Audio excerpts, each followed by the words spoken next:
Alors, c'était bon d'entendre le témoignage de Maxime. Il y a un petit détail qu'il a oublié.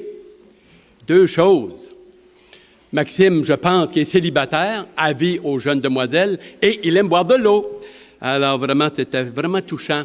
Alors, le témoignage qu'il a apporté, et puis le beau travail que Dieu a commencé à faire dans sa vie. Là. Tiens, the big call, hein? Je vais avoir soif. Il a dit que j'allais avoir soif. Alors, on vous passe des feuilles.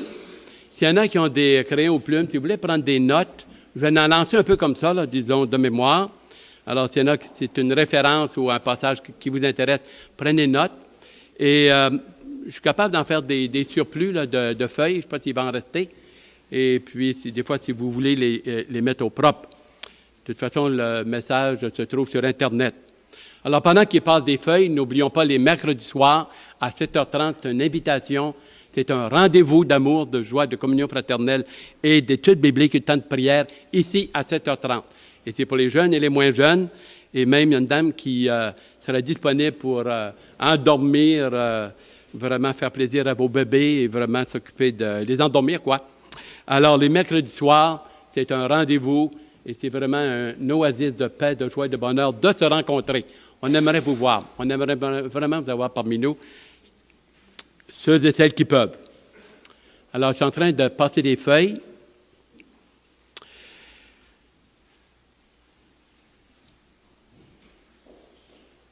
Alors, juste avant de... On va avoir un petit mot de prière, mais juste, il y a une référence que j'aimerais vous dire qui s'adresse à chacun de nous. C'est dans Proverbe 22, 19. Proverbe 22, 19 dit « Je veux te parler ou je veux t'instruire, oui, toi. » Des fois, Proverbe 22, 19, la parole de Dieu s'adresse à nous très personnellement et intimement. Et j'aimerais que chacun de nous, en commençant par moi-même, que les passages que nous allons voir nous interpellent, parlent à notre cœur et que nous soyons ouverts, comme je veux croire que vous l'êtes. Oui, je veux te parler, toi. Et c'est vraiment un cœur à cœur. C'est un bon Père qui veut nous parler. Avec cela, je vous invite à tourner, vu qu'il y avait baptême, et même le cantique le mentionnait. Je n'étais pas au courant, mais ça harmonise bien. C'est dans 1 Pierre, chapitre 3, le verset 15 et 16. 1 Pierre, chapitre 3, le verset 15 et le verset 16. Alors, ça parle de la mort de Jésus-Christ. Est-ce que ça sort bien? Ça pourrait être mieux. Ah, OK. 1 Pierre, chapitre 3, le verset 14 et 15. Alors, lorsque nous acceptons le Seigneur, parfois, nous témoignons avec un zèle, avec amour. On veut tellement convertir le monde, l'univers, il nous semble qu'il va nous manquer des personnes. Et l'apôtre Paul pouvait dire de faire attention, car il y en a qui ont témoigné avec un zèle amer. Et ce n'est pas le témoignage ici de notre frère, c'était vraiment onctueux et touchant, et vraiment félicitations. Mais, regardez qu'est-ce qu'il a dit, toujours à propos du baptême. Mais sanctifiez dans vos cœurs Christ le Seigneur, étant toujours prêt à vous défendre, témoignage, à vous défendre avec douceur et respect, devant quiconque demande raison de l'espérance qui est en vous. Et ayez une bonne conscience, afin que là même où il vous calomnie, comme si vous étiez des malfaiteurs, ceux qui décrivent votre bonne conduite en Christ soient couverts de confusion. Témoignez avec humilité, avec joie et avec bonheur. Il a dit, comment le jeune homme rendra-t-il son sentier pur? En se dirigeant d'après ta parole. Sanctifie-les par ta parole. Ta parole est la vérité. Jérémie a pu dire dans Jérémie 15, 16, ça vous ne l'avez pas, vous pouvez prendre note. Jérémie 15, 16 a pu dire ceci. J'ai recueilli ta parole, et je l'ai dévorée. Ou tes paroles font la joie et l'allégresse de mon cœur. Pourquoi? Parce que le nom de l'Éternel est invoqué sur moi. Heureux et béni le jeune homme, la jeune fille, l'homme et la femme, peu importe l'âge, qui peut dire le nom de l'Éternel est invoqué sur moi. Alors, nous allons voir ce matin, vu qu'on parle d'eau et du baptême, fleuve d'eau vive. On l'a même eu dans le cantique à 2 reprises, et nous allons passer à travers, et je veux croire que cela va nous instruire, nous édifier, vraiment nous challenger et nous faire beaucoup de bien, et même au-delà de cela. Alors, si vous voulez bien tourner dans Jean, chapitre 4, l'Évangile de Jean, chapitre 4, et on va lire, disons, là, je vous ai donné le verset 10 pour, disons, comme tremplin. L'Évangile de Jean, chapitre 4, le verset 10. Alors, c'est la Samaritaine, comme plusieurs parmi vous connaissent le passage, un beau passage, et on va en voir d'autres. Le verset 10. Alors, l'Évangile de Jean, chapitre 4, le verset 10. Jésus lui répondit, et alors il demandait question d'eau, on va vous donner quelques détails dans quelques moments. Si tu connaissais le don de Dieu, et qui est celui qui te dit, donne-moi à boire, tu lui aurais toi-même demandé à boire, et il t'aurait donné de l'eau vive, de l'eau qui coule constamment. Ça parle d'abondance. C'est pas une source qui va tarir, mais c'est vraiment continuel et continuel, on and on and on. Ça continue. Alors, la Samaritaine, pour faire vite quand même, elle était au puits vers midi. Normalement, elle aurait dû être là vers 6 heures le soir lorsqu'il faisait frais. Mais vu qu'elle avait une vie assez perturbée, probablement c'est une femme qui souffrait. On le verra dans quelques moments. 5 maris, c'est assez souffrant, merci. Alors, et puis, alors, elle venait de jour, peut-être parce qu'elle avait honte. Elle a rencontré Jésus-Christ qui était au puits, et le passage nous dit que, le verset 3, 4 et 5, il était fatigué, il avait soif, et il dit à la Samaritaine, qui était une demi-juive, « Donne-moi à boire, s'il te plaît. » Parce que ça prenait là, toute soit un genre de un seau, là, et puis elle a dit, « Quoi? Toi, qui es un juif, tu me demandes de l'eau à moi qui est une femme. » Et le Seigneur ne s'arrête pas là, et alors il lui demande de l'eau de la Samaritaine. Car les disciples étaient partis, le verset 7 et 8, et puis la femme, elle est vraiment époustouflée, car les Juifs ne parlaient pas à des Samaritains, ils les considéraient comme des impurs.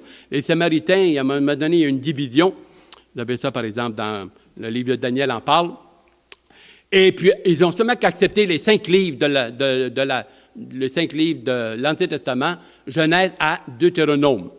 Et alors là, ça fait une division, puis toute une question de religion, puis la grosse affaire. Et alors, le Seigneur saisit l'occasion et il va lui parler d'une eau, mais quelque chose de spirituel. Spirituel.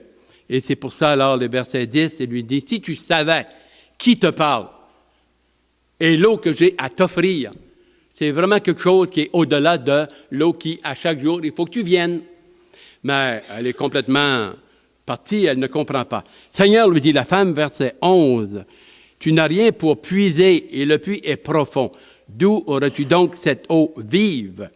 Es-tu plus grand que Jacob, notre père, qui a creusé ses puits, qui nous l'a passé, la tradition et la grosse affaire? » Alors, vous avez au verset 14, le Seigneur dit, « Quiconque boit de cette eau aura encore soif, l'eau naturelle, comme on fait. Mais celui qui boira de l'eau que je lui donnerai n'aura jamais soif. » Alors, c'est quelque chose d'inhumain, c'est quelque chose de hors de l'ordinaire, c'est dans un sens spirituel. Pour vraiment...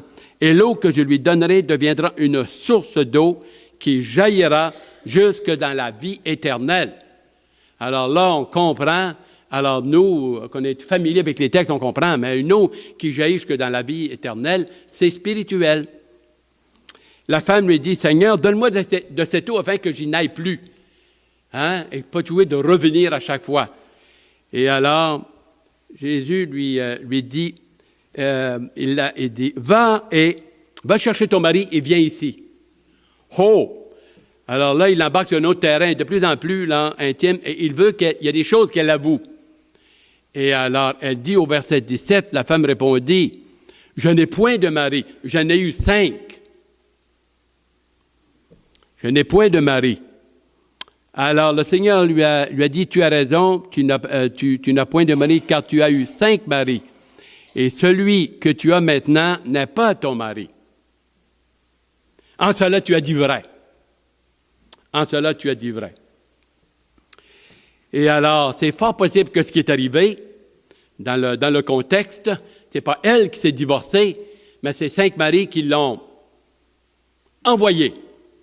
Et alors, tant dans Deutéronome 24, le verset 1 à 4, vous ne le lirez pas, je vous le mentionne, il y avait à ce moment-là, dans le temps du Seigneur, il y avait 2 écoles rabbiniques, Hillel et Shammai, et puis un disait, il était vraiment strict et tout, là, vraiment dans la lignée stricte et correcte, et évidemment, dans la lignée du Seigneur, et l'autre, là, il était large, il était moderne, il était in, il était cool, man, real cool.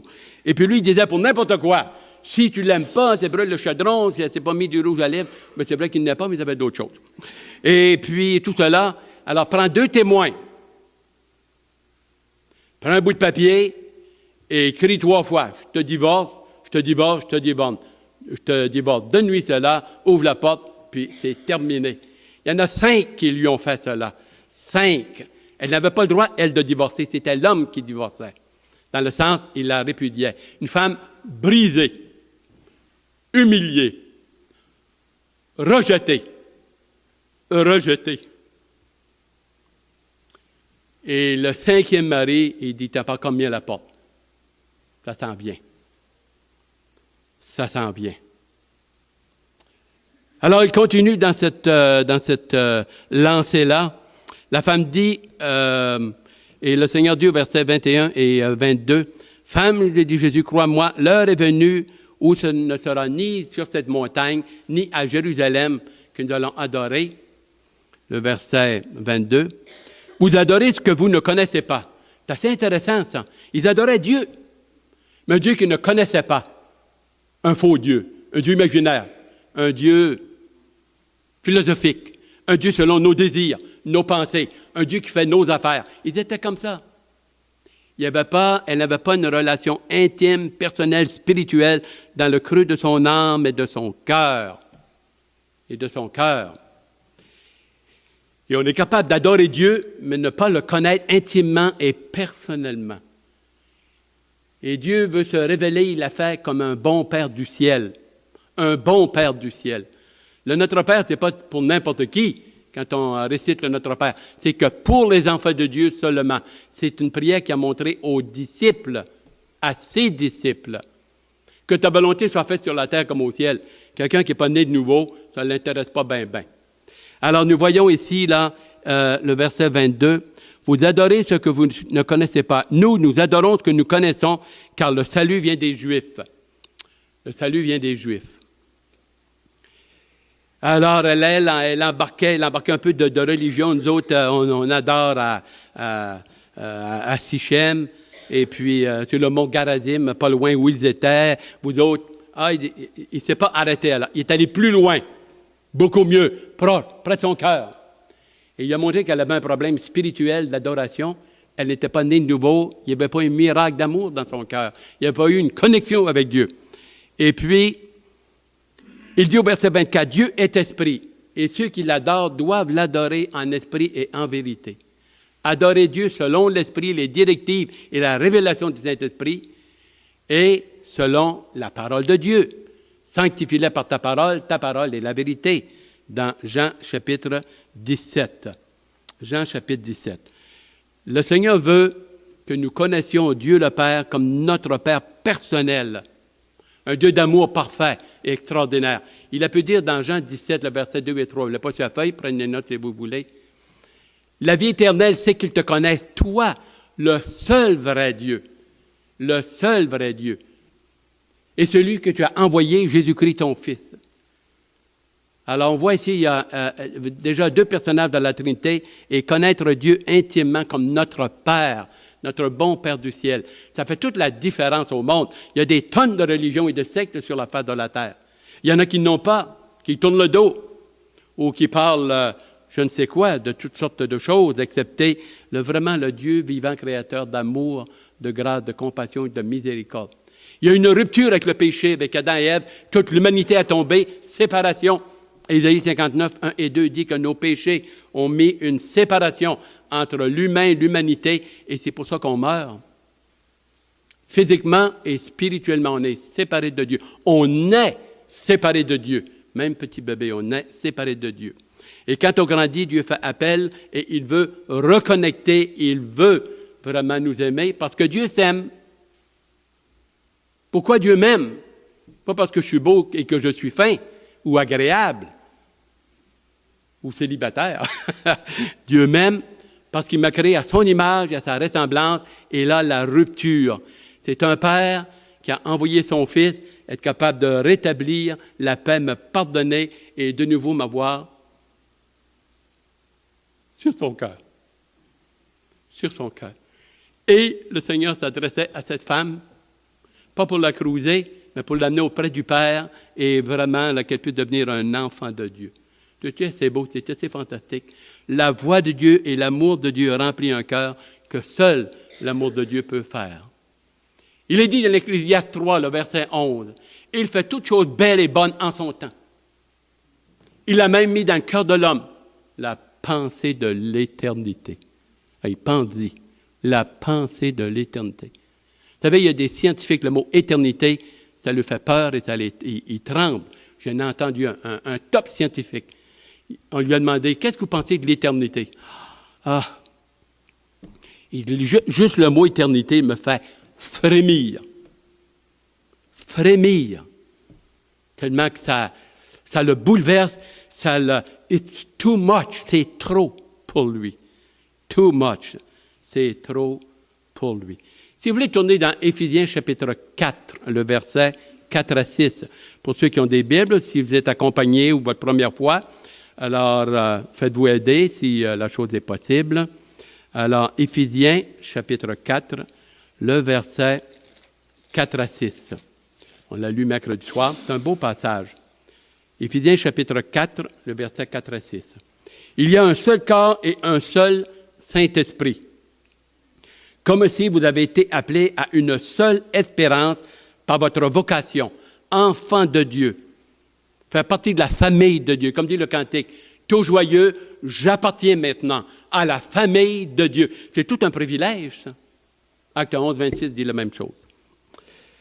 Il y a un seul Seigneur, une seule foi, un seul baptême, baptême du Saint-Esprit. Acte chapitre 2, baptême du Saint-Esprit. Un seul Dieu et Père de tous, qui est au-dessus de tous, parmi tous et en tous. Et ici, là, ce n'est pas dans chaque être humain, mais c'est un passage qui s'adresse à ceux qui sont convertis aux enfants de Dieu seulement. Mais c'est un beau passage. Il est vrai, véritable et fantastique. Vous savez, dans Colossiens chapitre 2, vous le mentionnez comme ça, le verset 12 et 13 parle du baptême, là, vraiment ce que Dieu fait lorsqu'on se convertit, on ouvre notre cœur, vraiment, il nous pardonne et l'Esprit vient nous sceller du Saint-Esprit. Ce que Maxime a fait, ce que vous avez fait, ce que j'ai fait, des millions, des centaines de millions de personnes sur la face de la terre ont fait la même chose que vous autres. Et dans Romains 6, quand la Bible parle d'être baptisé au nom de Jésus-Christ, par exemple, c'est le baptême d'eau qui exprime, qui témoigne visiblement, verbalement, ce qu'il s'est passé intérieurement. Mais c'est ce qui s'est passé dans Colossiens, chapitre 2, le verset 12 et 13, qui est la réalité, et le baptême d'eau est un témoignage, un acte d'obéissance, un acte d'amour, un engagement, une prise de position pour vous dire, me dire, et on se dit, je n'ai pas honte de Dieu, j'ai la parole de Dieu, je l'ai acceptée, je l'ai reconnue, je suis un enfant de Dieu par la grâce de Dieu maintenant, et c'est un privilège de témoigner de cette façon-là, comme Maxime, et que vous avez fait dans le passé. C'est une belle, une bonne chose, c'est un acte d'obéissance, c'est votre premier pas, comme petit bébé, si on peut dire, publiquement, officiellement, bibliquement, selon les Saintes Écritures. Si vous regardez alors, on va vous tourner dans Jean, toujours dans Jean chapitre 6. Jean chapitre 6, on va pas mal être là-dedans. Jean chapitre 6. Jean chapitre 6, le verset 29. Jean chapitre 6, à un moment donné, c'est la multiplication des pains. Le Seigneur fait des miracles, il nourrit le peuple, il vient le revoir, ils veulent encore avoir du pain, et il dit, je suis le pain de vie, de vie. Pensez-y, le pain de vie. Ah, ils ont dit, oui, donne-nous du pain afin qu'on ait pu en acheter, toutes sortes d'affaires semblables. Et à un moment donné, là, ils ne comprenaient pas. Et ils ont dit, c'est quoi faire la volonté de Dieu? Verset 29, Jean 6, 29, la volonté de Dieu. Jésus leur répondit, l'œuvre de Dieu, c'est que vous confiez, croyez en celui qui l'a envoyé, c'est-à-dire en lui-même. C'est ça l'œuvre de Dieu. On ne peut pas sauver, on ne peut pas se pardonner soi-même. Si on demande pardon, c'est au Créateur, c'est celui que nous avons offensé, transgressé sa loi, sa parole, et vraiment ses commandements et notre conscience. Un mauvais témoignage. Verset 33, toujours. « Car le pain de Dieu, c'est celui qui est descendu du ciel et qui donne la vie au monde. » Qui donne la vie au monde à celui qui accepte et qui croit de tout son cœur et repose sur cette parole. Le verset 37 est assez intéressant. Il y a une invitation d'amour. Alors, des qualifications. Le Seigneur a pu dire dans Jean 6, 37, « Nul ne vient au Père, nul ne vient à moi si le Père ne l'attire. Et je ne mettrai pas dehors celui qui vient à moi. » Le verset 40, il dit alors, tout ce qui vient à lui, il l'accueille, il nous accepte, peu importe de ton âge, ton éducation, jeune ou moins jeune, âgé ou infirme, peu importe tes qualifications. On a un besoin spirituel que Dieu seul est capable de nous pardonner. On l'a offensé par notre vie. On lui a tourné le dos. On n'est pas capable de lui plaire par nos œuvres, par notre cœur. Il faut vraiment venir dans le nom et les mérites du Fils de Dieu qui a versé son sang à la croix. Il ne se fait aucun doute là-dessus. Et le Seigneur dit, et la garantie est assez extraordinaire, et j'en perdrai pas un, je le ressusciterai au dernier jour. C'est là que le fun commence. C'est là que ça devient full intéressant. On ne veut pas être sadique. La mort, c'est un jugement. Ce n'est pas un cadeau. Mais après, le beau rôle est vraiment la force de la plénitude du salut de Dieu que tu as accepté, le Seigneur Jésus-Christ. C'est là qu'il prend toute sa plénitude et sa force et nous devenons alors vraiment là, partageons. La Bible dit héritier de Dieu et co-héritier de Christ. Ce n'est pas un petit détail. Ce n'est pas un petit détail. Et quelqu'un qui est sur son lit de mort, dans les douleurs, dans l'incertitude, qui a tourné le dos à Dieu, c'est moi que lui, il n'a pas intéressé plus que la chatte à Dieu, sa vie spirituelle et tout. Et là, il est devant le mur. Devant le mur. On ne veut pas jouer, faire peur ici, mais c'est une réalité, pensez-y. C'est une triste réalité. Mais après, j'avais bien aimé, je vous le mentionne souvent parce qu'elle est simple, l'illustration, l'image est un petit peu quétaine, mais boy, derrière cela, il y a une puissance. Il y avait une carte, j'étais à Beauport. Il y avait une clé, ça disait « pour avant, pour après ». C'était marqué « Chevrolet ». Si tu veux une bonne voiture, après, alors fais le bon choix, achète une Chevrolet, voilà la clé, clic, clic, clic, clic, voilà la clé. C'est avant pour après. Rendu sur notre lit de mort, c'est pas mal tard. Et il y en a qui meurent très vite. On ne peut pas compter. Je pense à Asbestos. Monsieur, attends une minute. Ernest Keefe, pasteur Ernest Keefe, prêche. Il y avait des jeunes de votre âge. Fais une invitation. Il y a un jeune qui sort en claquant la porte, pas intéressé plus que la chatte. Pas intéressé. Il avait 19-20 ans. Broum, broum, broum, embarque sa moto. 15 minutes après, d'une courbe, passe tout droit. Se fracasse après un arbre. Too late. Trop tard. C'est avant qu'on doit prendre une décision pour après. Parce que la parole de Dieu nous dit qu'il y a une vie, c'est là qu'elle commence, éternelle, vraiment là, dans la force du mot. Et alors, c'est ce que le Seigneur apportait ici, dans ce passage. Verset 39, et alors le verset 40, certitude. On continue. Chapitre 7, pour avancer. Alors, on progresse. Courage. Il fait chaud, il fait beau, il fait chaud, ça pue, puis on est bien. Si ça ne pue pas, ben ça, c'est votre problème. OK. Chapitre 7, le verset 37, on vient à notre thème, fleuve d'eau vive. Le grand jour, le jour de la fête, Jésus se tenant debout s'écria. Les scribes et les pharisiens prêchaient, exposaient assis. Lui, il se lève debout. Il crie fort. Le message est important. Si quelqu'un a soif, qu'il vienne à moi, qu'il boive, qu'il prenne de la vérité, de la parole de Dieu que je présente, l'amour de Dieu, la grâce de Dieu, la vérité, qu'ils viennent, qu'ils prennent à moi et qu'ils boivent.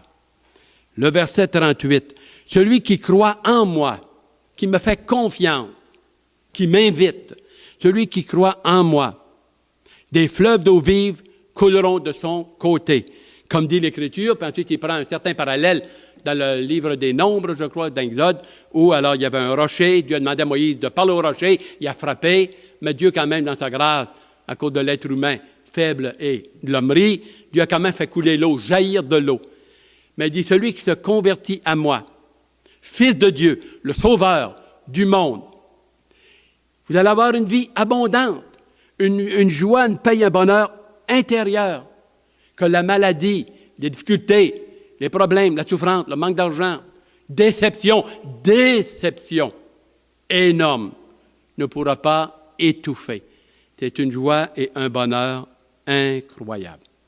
Ensuite, dans Jean chapitre 10, le verset 4 à 11, c'est le bon berger. Vous connaissez le psaume 23, l'Éternel est mon berger, je ne manquerai de rien. Alors, Jean 10, le verset 4. Lorsqu'il fait sortir toutes ses propres brebis, pas n'importe laquelle, ses propres brebis, il marche devant elles, et les brebis le suivent parce qu'elles connaissent sa voix. Elles ne suivront pas un étranger, mais elles fuiront loin de lui parce qu'elles ne connaissent pas la voix des étrangers. Toutes sortes de sectes, comme Maxime faisait, sortes de sectes, sortes de voix, de fausses doctrines, toutes sortes de bébelles. Il était dans un état de confusion, il cherchait, il était sincère et honnête, comme je l'ai été, comme tu l'es, et il regardait. Il n'avait pas vraiment regardé à la bonne place et à la bonne personne, mais avec le temps, dans la grâce de Dieu, il l'a trouvé. Merci Seigneur. Elles ne suivront pas un étranger. Ne suivront pas un étranger. Jésus leur dit cette parabole, on continue, le verset 8 à 11. Toujours dans Jean chapitre 10. Tous ceux qui sont venus avant moi sont des voleurs et des brigands, mais les brebis ne les ont point écoutés. Je suis la porte de la bergerie, la porte du royaume. Comme il était mentionné, Jean 14, 6. Je suis le chemin, la vérité et la vie. Nul ne vient au Père que par moi. Je suis la porte. Si quelqu'un entre par moi, il sera sauvé. C'est une certitude, c'est une garantie divine. Il sera sauvé. Sauvé de quoi? Sauvé de quoi? Moi, avant de me convertir, quelqu'un m'aurait dit, veux-tu être sauvé? Ah ouais? Est-ce que je suis perdu, moi? Je n'ai pas l'air d'un gars perdu du tout.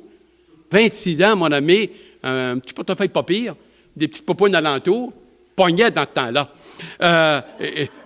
Oui. Il n'y a pas de vote ici ce matin, un instant, là. Je pognais. Toujours est-il perdu de quoi? Perdu de mes péchés, séparé de Dieu, me dirigeant vers l'enfer, perdu avec l'erreur, ma philosophie, perdu avec un monde perdu, découragé, déçu de ce monde. Tu vas avoir un peu de plaisir, il faut que tu payes. Monnaie, tout le temps. Tu viens tanner, tu arrives puis t'avances, tu dis, c'est quoi la vie? Qu'est-ce que je fais ici? À quelle place que je m'en vais? Pourquoi je suis au monde? Un vide, un creux dans le cœur et dans l'âme. Alors, il continue. Sauvé. Il entrera, il sortira et trouvera des pâturages. Avec Jésus-Christ, c'est une joie, un bonheur, une paix. Et la parole de Dieu et l'Esprit de Dieu et vraiment son amour, sa présence en nous, vraiment, c'est une vie qui déborde. Et mon cœur déborde de joie, pouvait dire Jérémie, chapitre 15, le verset 16. J'ai dévoré ta parole. Tes paroles ont fait la joie, le bonheur de mon cœur et de ma vie, car ton nom est invoqué sur moi. Et ceux qui sont nés nouveaux, ceux qui ont eu cette expérience, ont fait une confiance à Dieu, alors la Bible dit, vous pouvez vous appeler, vous déclarer enfant de Dieu. Jean 1, le verset 12. Mais à tous ceux qui l'ont reçu dans leur cœur, ceux-là et ceux-là seulement, peuvent se déclarer enfants de Dieu, lesquels sont nés, non selon le sang, ni la chair, ou selon la volonté de l'homme, mais selon la volonté de Dieu, selon le plan de Dieu. Et verset 11. Le voleur ne vient que pour dérober, égorger et détruire. Moi, je suis venu afin que les brebis aient la vie et qu'elle l'ait en abondance. Je suis le bon berger. Il répète 3 fois. Le bon berger. Je veux que du bien. que du bien. Le bon berger. Le bon berger. Le bon berger donne sa vie pour ses brebis. Il donne sa vie pour ses brebis. Quel extraordinaire. Est-ce que nous avons soif? Est-ce que nous aimerions goûter à ce fleuve d'eau vive, à ce pardon, la grâce et l'amour de Dieu qui est dans notre cœur et qui de plus en plus se développe, apprendre à connaître Dieu intimement, le voir répondre à nos besoins, à nos prières, à nous consoler, à nous exhorter, à nous édifier. Le bon berger.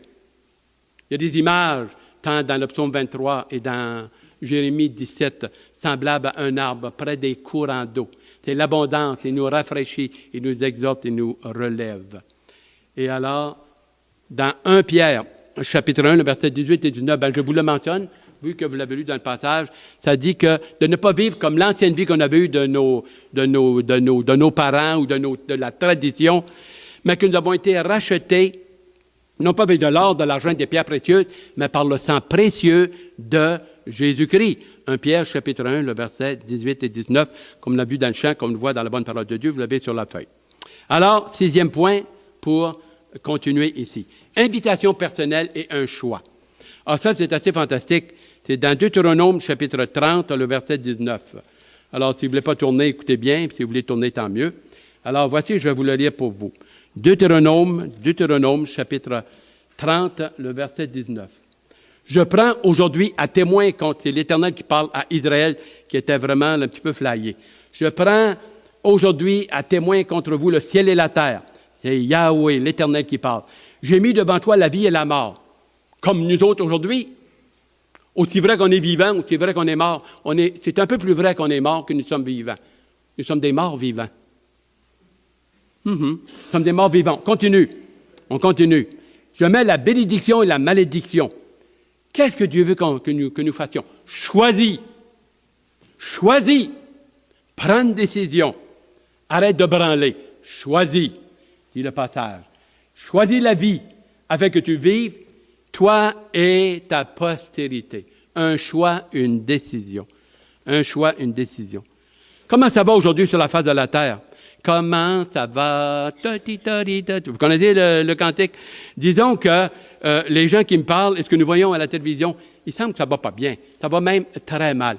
C'est pas de ta faute, c'est pas de la mienne. Mais veut pas, on va être embarqué là-dedans et ça va mal aller tout à l'heure, ça va très mal. Est-ce que ça a déjà bien allé sur la face de la terre?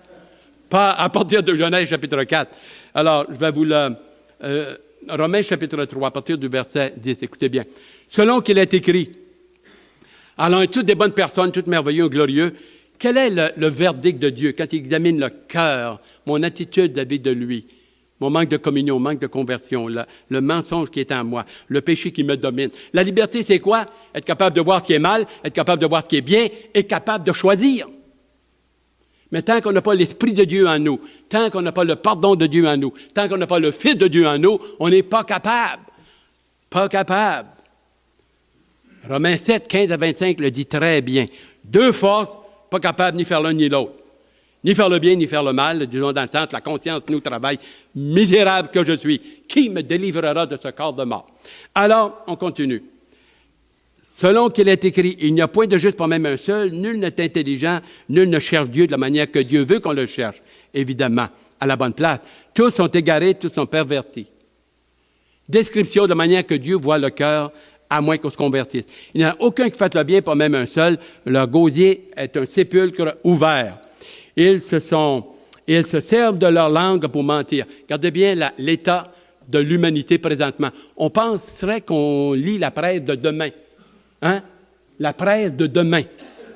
Hein? Alors, c'est le mensonge, tant en politique, dans tous les domaines, c'est partout. Ça ment à pleine bouche et ça vole à tour de bras et on veut passer pour des saints, des gens honnêtes, purs, propres et merveilleux. Et là, lorsqu'on commence à gratter sur la surface, il m'a accusé, il m'a amené en cours. C'est fantastique, ça. Alors, écoutez bien. Alors, le gosier est un sépulcre ouvert. Ça ment en pleine bouche, mon ami. Et ils se servent de leur langue pour tromper et mentir. Ils ont sur leurs lèvres un venin d'aspic. Leur bouche est pleine de malédiction et d'amertume. Ils ont les pieds légers pour répandre le sang. Ce qui se passe partout sur la face de la terre, c'est à peu près ça, hein? À peu près ça, hein? Répandre le sang. La destruction et le malheur sont sur leur route. Ils ne connaissent pas le chemin de la paix. Pourquoi? parce qu'on est en guerre contre Dieu. Quand tu fais la paix avec Dieu, tu es la paix avec les autres, puis tu ne veux pas tuer. Tu n'envies pas son bien, ni son argent, ni son terrain, ni sa femme, ni la gloire. Tu as la paix de Dieu. Tu as l'harmonie, puis tu aimes ton voisin. Tu lui pardonnes, tu veux l'aider, le secourir. Tu ne veux pas le terrasser puis le tuer. Ensuite, on continue. Ils ne connaissent pas la paix. La crainte de Dieu n'est pas en eux. Or, nous savons que tout ce que dit la loi, elle le dit à ceux qui sont sous la loi, afin que toute bouche soit fermée et que tout le monde soit reconnu coupable devant Dieu. Pas besoin d'attendre après la mort pour savoir qu'est-ce qui va nous arriver. Il faut régler ça avant. La parole de Dieu nous le dit. Car personne ne sera justifié par lui, par les œuvres de la loi, puisque c'est par la loi que vient la connaissance du péché. Et Romains 3, 23 dit, car tous ont péché, ils sont privés de la gloire de Dieu. Et 6, 23, alors car le salaire du péché, c'est la mort, mais le don gratuit de Dieu est la vie éternelle en Jésus-Christ. Et alors, 2 autres références, et puis ensuite, on va boucler avec Hébreux. Éphésiens 2, le verset 8 et 9 nous dit, c'est par la grâce de Dieu, par l'amour et la compassion de Dieu que vous êtes sauvés. Dieu nous donne ce qu'on ne mérite pas, le pardon et la grâce et la vie éternelle, et il ne nous donne pas ce qu'on mérite, c'est la perdition, si on se convertit. C'est par la grâce que vous êtes sauvés par le moyen de la foi, et cela ne vient pas de vous, c'est un don, c'est un cadeau de Dieu, afin que personne ne se glorifie. Ceux qui prennent des notes, Ésaïe 42, le verset 8, dit « Ainsi parle l'Éternel. Hein? Je ne donnerai pas ma gloire à un autre, ni mon honneur aux idoles. C'est lui seul ou c'est rien. » Et c'est par un choix, une décision basée sur la vérité. Dieu peut nous parler ce matin, je veux croire qu'il l'a fait. Apocalypse 3, 20, le Seigneur dit « Voici, je me tiens à la porte de ton cœur et je frappe. Si quelqu'un, il chauffe vraiment là, si quelqu'un entend ma voix, si la parole de Dieu, les versets, les chants, les cantiques, le témoignage que nous avons entendu, des versets bibliques, si quelqu'un entend la voix de Dieu, sa conscience lui parle, il a le goût et le désir, il faut qu'il mette de l'ordre dans sa vie. C'est aujourd'hui, c'est maintenant. Si quelqu'un entend ma voix et ouvre la porte et invite le Sauveur, Jésus-Christ, parce qu'il est mort pour nos péchés, pour les tiens, pour les miens. C'est ce que j'ai fait il y a 47 ans. Et tu peux le faire maintenant. J'entrerai chez lui. Je souperai avec lui et lui avec moi. Communion fraternelle. Là, Dieu qui est vague, là, puis, je sais pas moi, c'est assez fantastique. J'écoutais quelqu'un là, hier soir à la télévision, et puis elle disait qu'elle se met en méditation, et puis elle se met en contact avec l'énergie. Comme c'est un dynamo, je ne sais pas trop quoi qu'à faire, là. Non, c'est un Dieu personnel qui a des émotions, des sentiments, de l'amour, de la compassion, de la sainteté, de la civilité, de l'équilibre, de la justice. Il est saint, il est l'Éternel, celui qui se dit par lui-même. Il veut vraiment entrer en contact et vraiment nous faire du bien, notre bonheur, pendant toute l'éternité. Mais ce n'est pas un voleur. Il ne défoncera pas la porte de ton cœur et ta décision. Tu es libre. Tu peux dire oui, tu peux dire non. Dans son amour, il dit, choisis la vie, choisis la vérité. Choisis le bien, choisis la parole de Dieu. Et tu vivras, toi et tes descendants, parce que tu vas leur témoigner. Toi et descendants. Alors, l'invitation, Hébreux 3, et on termine ici. L'invitation maintenant, chapitre 3, le verset 7 et 8. Alors, que Dieu puisse saisir votre cœur et vos oreilles, votre volonté, et vraiment que vous puissiez prendre la bonne décision. C'est pourquoi, selon que dit le Saint-Esprit, c'est véridique, c'est une révélation. Aujourd'hui, si vous entendez sa voix, n'endurcissez pas votre cœur comme le jour de la révolte. Lorsque Israël m'a tenté dans le désert, pendant 40 ans, j'ai fait des miracles, puis a continué à s'endurcir envers le cœur dur, et à un moment donné, il était trop tard. Aujourd'hui, c'est une journée favorable. Aujourd'hui, c'est la journée, alors, un temps favorable pour se convertir. Pour se convertir. Et j'aimerais qu'on puisse prendre un moment de prière. On va courber nos têtes. On veut vous inviter à courber, si vous voulez bien, vos têtes. Peut-être que la musique. De réflexion à la lumière des versets que vous avez vus, entendus, les témoignages. Vous n'êtes pas venu ici par accident et pour rien. Dieu a un appel. Il veut toucher ton cœur, changer ta vie pour le mieux et le meilleur, ici-bas et dans l'éternité. Mais il faut reconnaître que Christ a versé son sang à la croix, payer le prix pour être capable de nouveau et connaître le Dieu invisible. Il devient un Dieu personnel, aimant et pardonnant et t'apporter une joie et un bonheur. Alors prions, on va prendre 1 minute ou 2 de silence, de recueillement, et maintenant tu es placé devant une décision, un choix. Choisis Jésus-Christ comme étant le seul et l'unique sauveur. Sauveur de ton âme, te sauver de l'enfer, de la perdition, de l'erreur, des folies, de la déception. Choisis Jésus-Christ, tu ne seras jamais déçu. Par un acte de foi confié en lui. Prions, s'il vous plaît. OK? Alors, bien-aimés sauveurs, dans quelques moments, nous allons faire silence, juste avec un petit arrière-plan musique. Il est fort possible, Seigneur, qu'il y a quelqu'un ou plusieurs dans cette assemblée que tu aimerais toucher le cœur, et ce que tu as fait pour Maxime et des millions de personnes. Eux aussi se qualifient parce qu'ils sont pécheurs, perdus devant toi, potentiellement capables d'être pardonnés et sauvés aujourd'hui et même ce matin. Tu frappes à la porte de leur cœur, de leur intelligence, et tu veux qu'ils prennent une décision, un choix éclairé qui engage toute leur vie dans la bonne voie, le chemin de la vérité et de l'amour. Aimer, éclairer. Comment le jeune homme rendra-t-il son sentier pur en se dirigeant après ta parole? Alors, dans ce temps de silence, on va prier pour toi. On ne peut pas te sauver, tu ne peux pas par toi-même. Tourne-toi vers le Fils de Dieu Sauveur, le Messie, et demande-lui de pardonner ta vie, tes péchés, et de l'inviter dans ta vie à devenir la personne qu'il voudrait que tu sois et qu'il est capable de te rendre. Lui, il est capable, il a la puissance. Humilie-toi comme un petit enfant. Dans Matthieu 18, 4, 1 à 4, il a pris un petit enfant et il a dit à ses apôtres, à moins que vous deveniez semblable à ce petit enfant humble, vous n'entrerez pas dans la présence de Dieu. Humiliez-vous dans votre cœur, marchez sur votre orgueil. Convertissez-vous maintenant. Prenez la décision d'aimer Dieu, d'aimer son Fils, de lui obéir et de devenir un enfant de Dieu.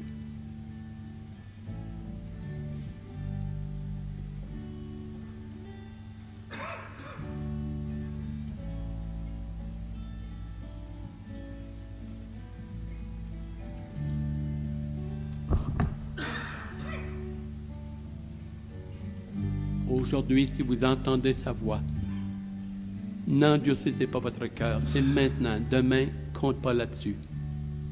Jacques 4, 14 nous dit, demain ou l'année prochaine ne nous appartient pas. Le seul moment qui t'appartient, c'est le respire que tu prends maintenant. Prends la décision. Une décision d'amour, d'engagement, dans la bonne voie, dans le Sauveur Jésus-Christ, seul et unique. As-tu pris ta décision?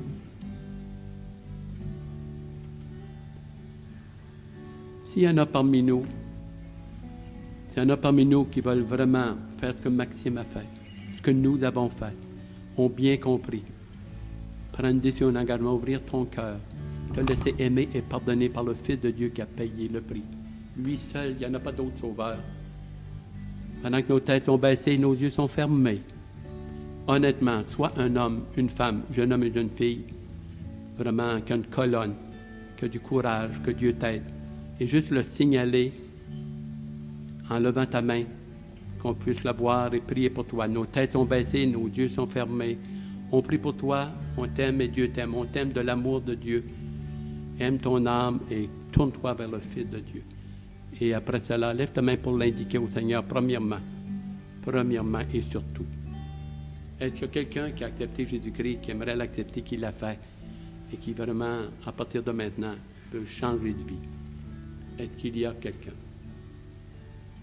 On prie pour toi. C'est un moment précieux, extraordinaire, important.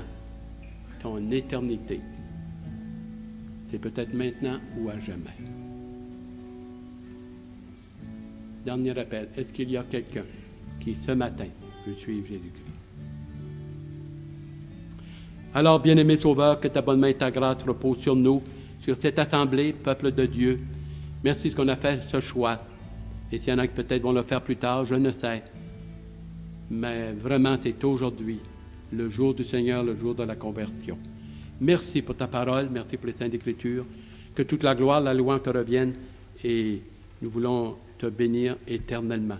J'ai serré ta parole dans mon cœur et elle a fait la joie et l'allégresse. Et on peut dire qu'on est un enfant de Dieu si on s'est converti. Et le peuple de Dieu répondit, Amen, s'il vous plaît.